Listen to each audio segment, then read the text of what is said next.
कल्पना कीजिए एक ऐसी अवस्था की जहाँ न शून्य था, न पूर्णता, न आकाश, न धरती, न जल, न अग्नि, यहाँ तक कि समय भी अस्तित्व में नहीं था। केवल एक अंधी, अथाह, अनकही शून्यता, इतनी गहरी कि विचार भी उसमें खो जाए। तो प्रश्न उठता है, उस अनंत शून्य में क्या छिपा था? इस ब्रह्मांड की शुरुआत कहाँ से हुई? और क्या सच में कभी किसी ने इस सृष्टि के रहस्य को जाना?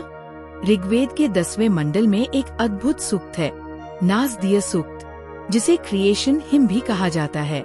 हजारों वर्ष पहले ऋषियों ने ऐसे प्रश्न उठाए, प्रश्न जो आज भी आधुनिक विज्ञान के सामने उतने ही रहस्यमय हैं। तो चलिए इस रहस्य की गहराइयों में उतरते हैं, जानते हैं सृष्टि से पहले क्या था। नासदीय सूक्त वास्तव में कहता क्या है? ऋग्वेद, जहाँ सृष्टि का रहस्य फुसफुसाता है, मानव सभ्यता के सबसे प्राचीन ग्रंथों में से एक ऋग्वेद। कहा जाता है कि ये मंत्र ऋषियों ने गहन ध्यान की अवस्थाओं में देखे, अनुभव किए, फिर उन्हें शब्दों में आकार दिया। नासदीय सूक्त सिर्फ सृष्टि का वर्णन नहीं, ये चेतना, अस्तित्व और अनस्तित्व पर उठाए गए सबसे प्राचीन दार्शनिक प्रश्नों का संग्रह है। सोचिए, न विज्ञान था, न प्रयोगशालाएं, न दूरबीनें, फिर भी वे प्रश्न पूछ रहे थे जिन्हें आज की आधुनिक विज्ञान भी सुलझा नहीं पाती। नासदीय सूक्त हमें ऐसी यात्रा पर लेकर जाता है जहाँ न अस्तित्व है, न अनस्तित्व, न आकाश है, न समय, केवल एक ऐसी अवर्णनीय स्थिति जिसे मन भी समझने की कोशिश करे तो पिघल जाए। ये सिर्फ एक श्लोक नहीं, ये मानवता का पहला फिलोसॉफिकल इंक्वायरी है, पहला मंत्र। न सदासीत नो अस्तासी, ऋषि कहते हैं, न अस्तित्व था, न अनस्तित्व, न आकाश, न अंतरिक्ष। सोचिए, आज हम कहते हैं कुछ है या कुछ नहीं है, लेकिन वे कह रहे थे उस समय तो कुछ भी नहीं था, यहाँ तक कि शून्य भी नहीं। न दिन था, न रात, न दिशा, न समय। ये वर्णन केवल अभाव नहीं, यह उस अवस्था का संकेत है जिसे मन कल्पना भी नहीं कर सकता। दूसरा मंत्र, कह अद्यत वेद। कौन जानता है, कौन बता सकता है ये सृष्टि कहाँ से आई, किसने इसे रचा? सोचिए, दूसरी सभ्यताएं कहानियां बना रही थी, ईश्वर ने ऐसे बनाया, देवता ने ऐसे रचा, लेकिन ऋग्वेद सीधे कह देता है, हमें नहीं पता। कितनी अद्भुत ईमानदारी! हजारों साल पहले जो विनम्रता ऋषियों में थी, वही विनम्रता आज विज्ञान भी स्वीकार करता है। तीसरा मंत्र, तम आसीत। सब कुछ अंधकार था, अंधकार के भीतर भी अंधकार। सब कुछ एक तरल, अनंत, निराकार प्रवाह में लिपटा था, जिसे जल कहा गया है।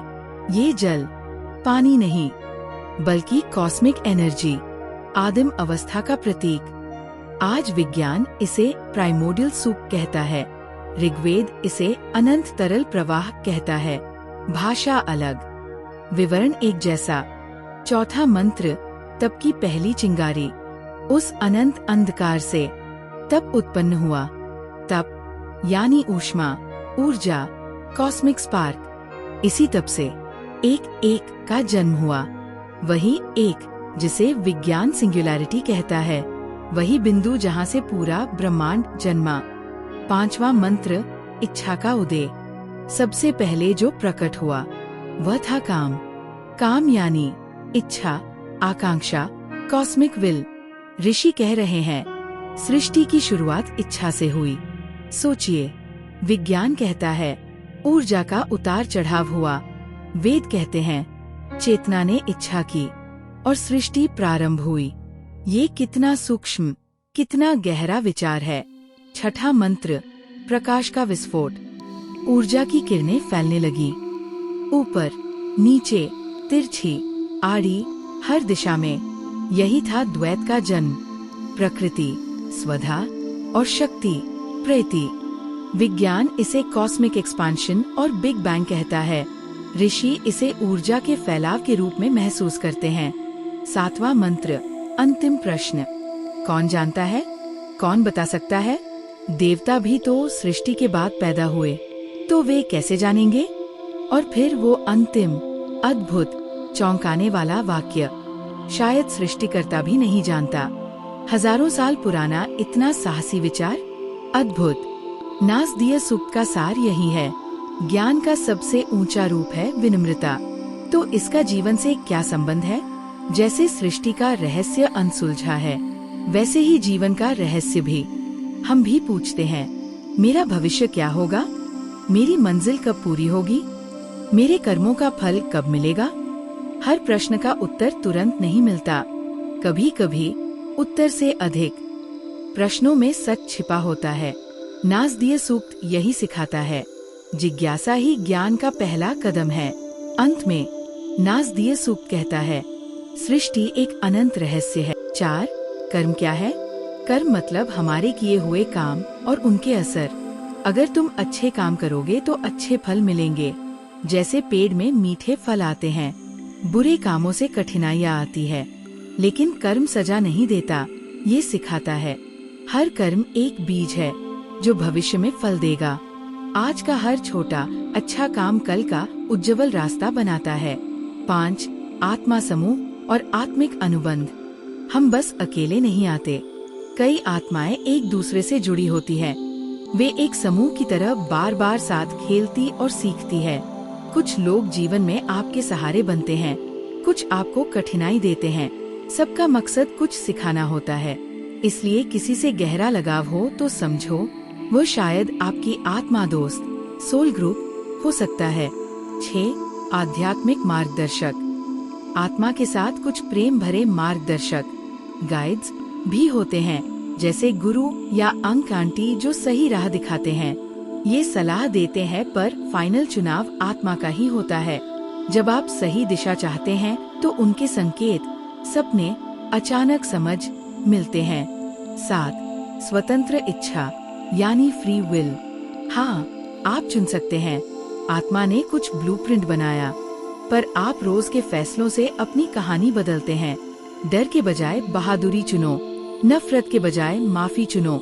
ये छोटे छोटे निर्णय आपका भविष्य बनाते हैं। मतलब आप रचयिता हो अपनी कहानी के। 8. भूलने का पर्दा। क्यों याद नहीं रहता?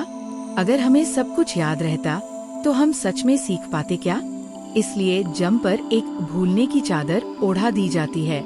ये वरदान है जिससे हर अनुभव नया लगता है, पर कभी कभी अंदर से छोटी छोटी झलकियाँ आती है। ये आत्मा की आवाज होती है जो हमें याद दिलाती है कि हम कौन हैं। 9. ये दुनिया क्या है? एक स्कूल। ये दुनिया एक बड़ी पाठशाला है, जहाँ दोस्ती, दुख, प्यार सब कुछ मिलकर सीख देते हैं। सीमाएं, समय, जुड़ाव, बॉडी, ये सब हमारा पाठ बनाते हैं। हर कठिनाई एक दरवाजा है, हर आंसू एक शिक्षा। जब आप ऐसे देखते हैं तो हर पल एक वरदान बन जाता है। 10. मृत्यु और इंटरलाइफ। जब शरीर खत्म होता है, आत्मा एक आराम घड़ी लेती है और अपने जीवन को देखती है। ये लाइफ रिव्यू होता है। फिर वो तय करती है कि अगला कौन सा सबक लेंगे। ये कोई दंड नहीं, बल्कि सीखने का मौका है। फिर नए खेल के लिए योजना बनती है। 11. अंतिम लक्ष्य, मुक्ति मोक्ष। कई जन्मों के बाद जब आत्मा ने सारे सबक अच्छे से सीख लिए, तब उसे मोक्ष मिलता है, यानी वह जन्म मृत्यु के चक्र से मुक्त हो जाती है। ये शांति ऐसी होती है जो शब्दों से परे है, पर चाहो तो आत्मा फिर भी वापस आकर दूसरों की मदद कर सकती है, जैसे बुद्धि गुरु जो वापस आते हैं। 12. सरल संदेश, आप क्या कर सकते हैं आज? हर दिन एक छोटा अच्छा काम करो। जब दुख आए, सोचो, मैं इससे क्या सीख सकती हूँ? दूसरे से प्यार और माफी चुनो। अपने अंदर की आवाज सुनो, वह तुम्हारे मार्गदर्शक की फुसफुसाहट है। ये छोटे कदम तुम्हें अंदर से बदल देंगे। अगर आपको ये और शायद रहस्य ही इसकी खूबसूरती है। अब मैं आपसे पूछना चाहता हूँ, आपके अनुसार सृष्टि से पहले क्या था? क्या कोई सृष्टिकर्ता था, या ये सब एक अनंत रहस्य है? अपना विचार कमेंट में जरूर लिखें। और यदि ये यात्रा आपको पसंद आई हो तो इसे और लोगों तक पहुंचाएं, क्योंकि रहस्य साझा करने से और गहरा हो जाता है। यात्रा पसंद आई हो तो अपने दिल से बस एक शब्द कमेंट में लिखिए, जागृति। ये शब्द आपकी आत्मा के द्वार खोलेगा। और अगर आप चाहते हैं कि मैं आपके लिए अगली यात्रा बनाऊं, जहां हम समझे कि 7 चक्रों की शक्ति कैसे जागृत होती है, तो नीचे लिखिए 7 चक्र चाहिए। मैं जल्द ही वो पूरी गहराई से समझाने वाला वीडियो लाऊंगा। तब तक अपने अंदर की आवाज को सुनिए, अपने कर्मों को पवित्र बनाइए और इस जीवन के हर अनुभव को प्यार से स्वीकार कीजिए। धन्यवाद दोस्तों, आपने सनातन बटपाथ पर ये यात्रा की। अगर आपको ये वीडियो पसंद आया हो तो लाइक और शेयर जरूर करें, इससे और लोग भी जागेंगे। मिलते हैं अगले वीडियो में, तब तक अपनी आत्मा की सुनिए और प्यार बांटते रहिए। जय जय हो। हर हर महादेव। सनातन बटपाथ।